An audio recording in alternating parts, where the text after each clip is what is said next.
Hello, lovely people. This is day 11 of the 12 Days of Junk Journal Christmas tutorial. And I'm Tanisha Denise, and I'm here to bring you a tutorial on making a needle book. Some of these things that I've been doing tutorials on, I wouldn't say I'm super familiar with it or that I've made a lot of them, but I would say that I'm a crafty person and I'm a creative person, so I can usually kind of figure it out. So if you were with me when I made my loaded envelope, then you and my loaded library pocket, then you probably know like I will figure out some sort of way to make it work. So this is another one of those sort of videos.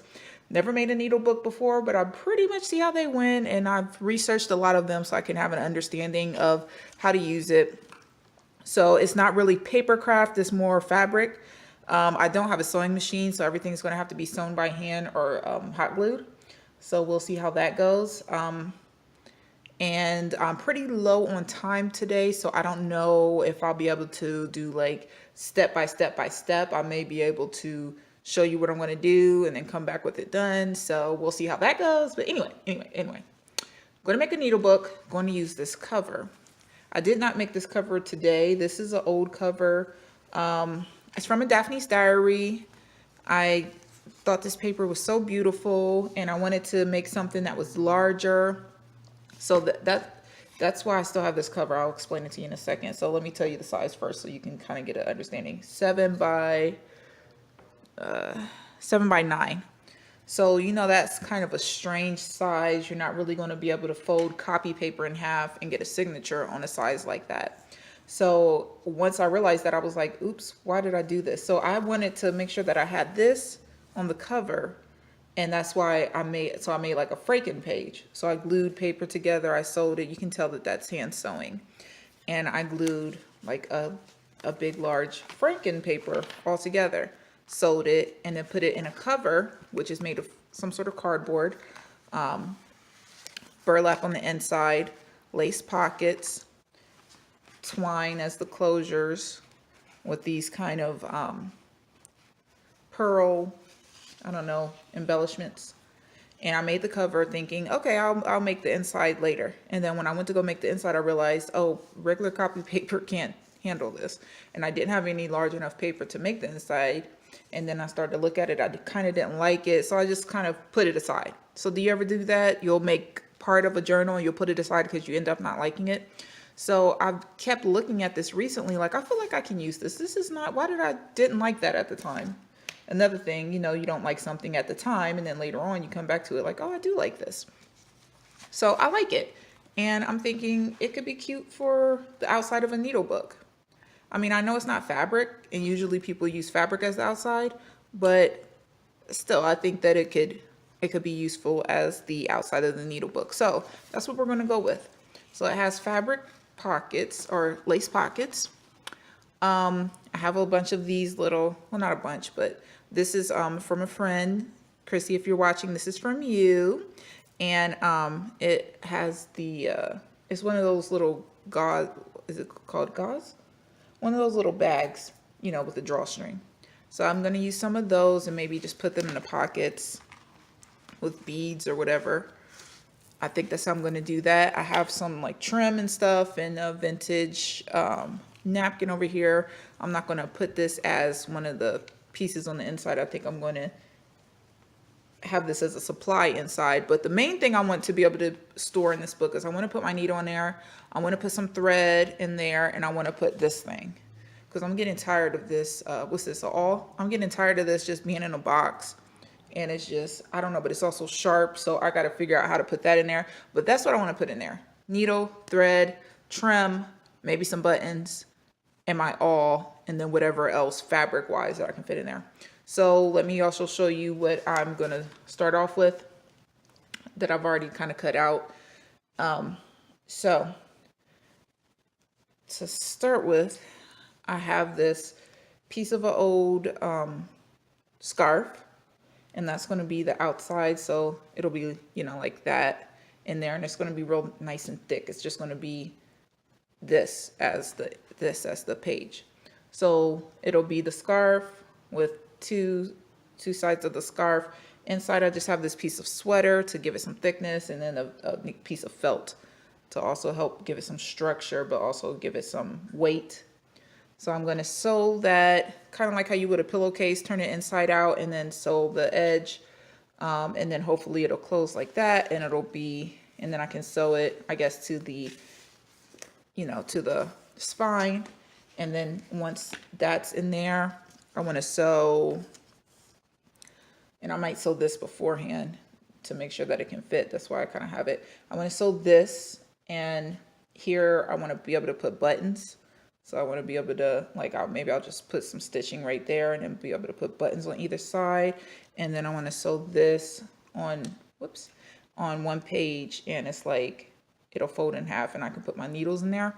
So that's what I'm thinking. I'm going to come back with those things sewn together because I have to hand sew it. I don't know how long that's going to take, and I'm going to just be able to listen to my music and just go to town while I do it instead of trying to record it, and I don't know, I'm pricking myself and whatever else might be going on. Okay, so I will be back and show you what I have. Okay, hi everybody. So I'm back, and I sewed the edge of this material, and I remember it was like sweater material and felt inside of it and scarf on the outside. So that's pretty much how it looks. It kind of looks like a thin pillow, and that's what I was going for. So it'll be like have some chunk to it, and then I'll sew it down the middle like a signature and be able to close it like that. Now I don't want the edges to look like that, so I'm going to put some, I'll just have like some piece of an old nightgown, and I'm going to use this silk and kind of hot glue it and make it like ruffles. And I don't know if I'm going to put the white on the same side or on the opposite side, but I'm going to make ruffles basically, and it'll be shabby around it in like a square. And I'll sew the signature down the middle, and then like I said, I will sew this on this side to put buttons, and I'll sew this right here down the middle, and it'll fold and be its own little booklet to put needles. And something here is where I want to hold this, but I don't know, like, how do you hold it? Do I need to put a pocket? I don't know. I have to think about it. So I'm going to come back after I've sewn these other things, and I don't know if the lighting may be totally different because it might have to be the evening after my kids are in bed because it's getting pretty close to the time I need to pick them up. But yeah, I just wanted to come back and show you kind of the process and where I am in the process. So I'm going to hot glue ruffles, sew this, sew this, sew that, and then give some thought to that, and then start to load up the needle book. Okay, I'll be back. Okay, hello everybody. So I'm back, and I'm having to do a voiceover on this part because my daughters were awake and my husband was awake, or at least my oldest daughter was awake when I was recording this part. But this is my finished book. So I'm going to go through and just show you what I ended up doing as far as some of the pieces are concerned. And I'll tell you the techniques and stuff. So you can see the ruffles on the edge of the, I guess you call it a signature. And then on the inside, I used that pocket to store some fabric swatches and some trim. So that's a swatch that I got from Happy Mail. And then there's some trim that I got from friends, and that larger piece is an antique napkin that I got from an antique mall south of where I live. I just tried to stuff it all back in. I don't know why I didn't take the time to fold it up just then, but yeah, I just tried to stuff it back in. Anyway, so I sewed the gauze bag directly to the fabric signature. So a piece of thread that's tied in place is holding it on. And I was trying to show you the inside, but you probably couldn't see that. It's like one piece of thread that's looped around to loop into the back, and then looped and then tied inside the gauze bag. So it's also holding on this piece of felt ribbon, and the felt ribbon I've placed tiny clothespins, and I got those from the dollar store, and I've been wondering how to use those. So I placed these tiny clothespins and just clothespin like little pieces of fabric. You know, when you're doing a project and then you just have this little tiny piece of fabric and you don't know what to do with it. So I just clothespin them on there. I thought that would be fun. I can open this up when I'm looking for some fabric to add to my journal. So yeah, I thought that would be fun. I also sewed on a piece of ribbon, and I used that ribbon to hold these sharp scissors into place. I would love some of those metal scissors that I've seen before, but these are scissors that I somehow accidentally got from my cousin. And so I guess I could use those for fabric purposes. I'm not really sure the difference between fabric and paper scissors. So that's what I did there. Unfortunately, I could not find a way to put the awl there. I tried to use ribbon to hold it on, but it's smooth. So it just would not hold. I'll show you in a second. But anyway, so these are some fabric pieces, and this is the biggest piece that I was able to put on there. Surprisingly, the clothespin held those fabric pieces pretty well, especially since it's cushioned with that soft, you know, fabric signature or whatever. So I was just taking off a couple other pieces to show you what I had. And then, so here's the little tiny, like where I'm storing the needles. So I closed it with a clothespin, and I also closed it with an old earring. And this is actually one of the earrings I wore on the day of my wedding. So I'm glad I found a way to use it for something that's, you know, like personal use. There are some things that I want to use on other journals, and then some things I want to keep for personal use. So yeah, I was just showing I only have 2 needles. So I have one small straight needle and then one curved needle, and that's it. Again, I'm just kind of still at the beginning stages of building my stuff. I have a lot of stuff, but surprisingly not that much. So yeah, so I'm just showing the ruffles. The ruffles turned out really pretty. I've figured out how to gather the ruffles using hot glue, and it's a pretty fun technique. It's really easy, and it does make more of a ruffle style. So I like how it looks. So with the signature, I sewed it. I did a pamphlet stitch on the bottom half and then a pamphlet stitch on the top half. So there's 2 bows on the inside, and so there's like 6 stitches through the spine. And then on the other side is another gauze bag, and it just has some embellishments like some rhinestones and flat back pearl strip. And then that bow is what's holding the fabric where the needle is in place.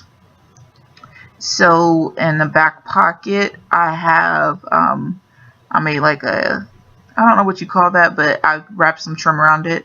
Again, that's from friend Chrissy. And then I have some wax linen thread and some baker's twine. I got that baker's twine from the dollar store. I was shocked that they had that, and so I've been using it just to see what I think about it. And so far so good. It's actually decent quality. I mean, it's not waxed or anything, but it's decent quality. So I wanted to add this elastic band. What do you want to call this? It says ribbon, but it's like some sort of elastic. I wanted to add it to the book to hold the pockets, because the pockets are kind of loose, the lace pockets. So I wanted to hold them tighter with a piece of elastic. So I am going to demonstrate that on camera. And I found this just cute little like safety pin. Well, not a safety pin, but what do you call it? Like a brooch. And I thought that was really pretty. I've been wanting to use that in a journal, but I haven't figured out how yet. So I just added that to the needle book. So hopefully I will use that at some point. And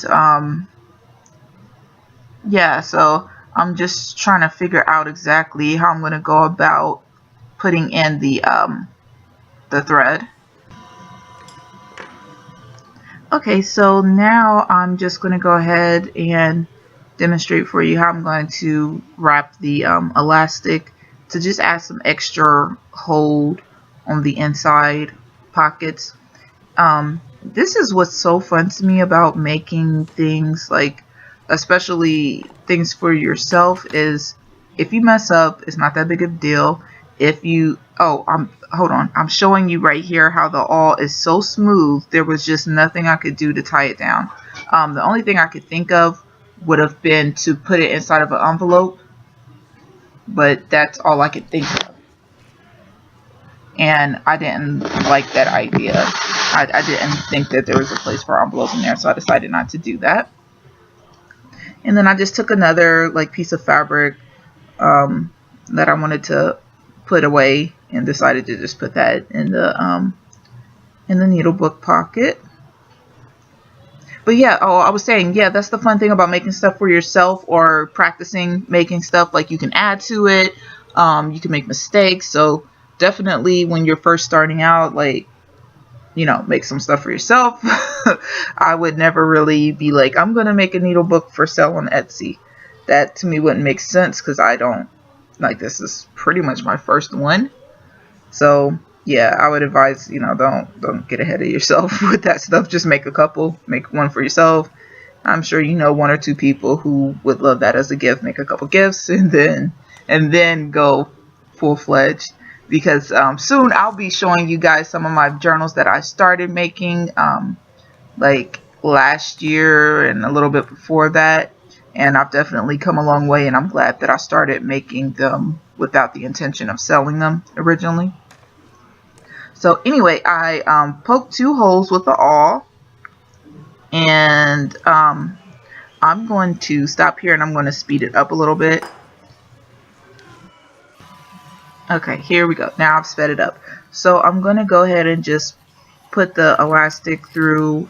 I thought I was going to just do through the 2 holes and then tie it on the front and maybe dangle something from the front. After looking at it, after pulling it through, I changed my mind and I decided to poke 4 holes and tie it inside of the book. So then you have like 2 pieces of elastic going across the top and the bottom of the outside cover, and then it's kind of 2 strips of elastic on the inside cover. And the advantage to that was that I could put just 1 knot in it. I could put it inside the book, and then I had another space that I could put like pieces of fabric up under this piece of elastic. So I thought that that was pretty cool. And then if I ended up wanting to dangle something off the top of the book, off of that like strip of elastic on the top, I could do that, like an altered paper clip or something. So that was my idea there. So that's why I did that. And now I'm just tying it, and it really did help like hold stuff into place. So I like that, and I added a little bow to just try to make it cute. Yeah, so it definitely helped hold stuff into place. I like that idea a lot.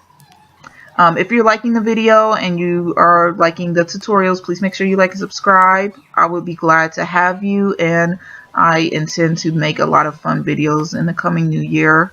And also make sure you stay tuned for tomorrow for my embellishment book, which will be my first item for sale on Etsy from YouTube. I do already have things on sale on Etsy, but this will be the first thing that I'll show on YouTube that'll be for sale on Etsy.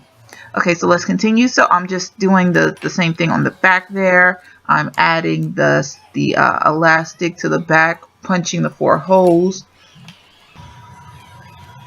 So yeah, that elastic was really meant for the back pieces, especially because I wanted to try to hold in that thread. Even though I didn't move it over far enough, so it didn't exactly cover where I was looking for it to cover, but it was still helpful. It's, you know, it was still helpful in some way. So yeah, I'm just putting the elastic through the like back part, then I'm going through the front part, and then I'm going to tie it. And I definitely think that this will be a great gift idea for your friends. If you make maybe something like a smaller version of this, like something a 1/4 as big as this, because this is pretty big. But this is, again, for my personal use, and I know I'll be messing with it again and just adding to it and taking away from it and just practicing on it and playing with it. So that's all. And like I said, I was trying to reuse that cover, so that's why I made mine so large. And then, yeah, I got it tied, and I'm just kind of taking a look to see how that looked, and then look at the middle, and I like it. I thought that it looked very cute. And I had one little last thing I wanted to put in there. The same friend who sent me, it was just like a little care package that she sent me, and I love using things that people send me, so I've definitely been using a lot of her items. It's like an altered safety pin, so I just put that in the corner, almost like a tab, but I didn't have it hanging outside of the book, but more so inside the book. And then tied it, and I love it. It's really fun. It's actually been very useful. I've used it several times. I love the fact that it can hold those needles, and I may end up adding an envelope to it to put the awl in. I'm still just not sure what to do with that thing. It's so bulbous. It's so smooth. I mean, I thought smooth would be good, but yeah, it's kind of not easy to put anywhere. Anyway, thank you. Bye.